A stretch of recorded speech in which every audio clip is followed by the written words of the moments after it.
पंतप्रधान नरेंद्र मोदी आज आंध्र प्रदेश आणि तामिळनाडूच्या दौऱ्यावर पुट्टुपार्थी इथल्या सत्यसाई बाबा मंदिरात घेतलं दर्शन। सत्यसाई बाबा शताब्दी समारंभातही होणार सहभागी।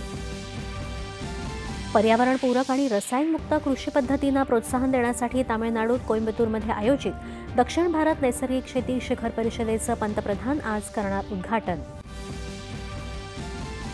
किसान सन्मान निधी अंतर्गत 18,000 कोटी रुपयांचा 21वा हप्ता आज पंतप्रधान करणार वितरित। देशभरातील 9 कोटी शेतकऱ्यांच्या खात्यात जमा होणार निधी।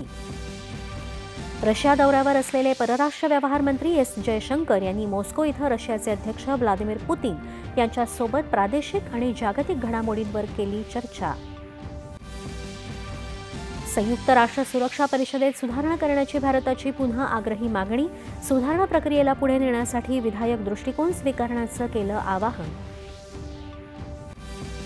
दिल्ली स्फोट प्रकरणी चौकशीच्या केंद्रस्थानी असलेला अल फलाह विद्यापीठ समूहाचा अध्यक्ष जवाद सिद्दीकीला मनी लॉन्ड्रिंग प्रकरणी ईडीकडून अटक। 13 दिवसांच्या ईडी कोठडीत रवानगी।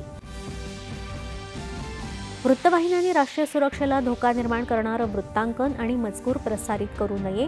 दिल्ली स्फोटाशी संबंधित प्रसारणाबाबत माहिती प्रसारण मंत्रालयाच्या मार्गदर्शक सूचना।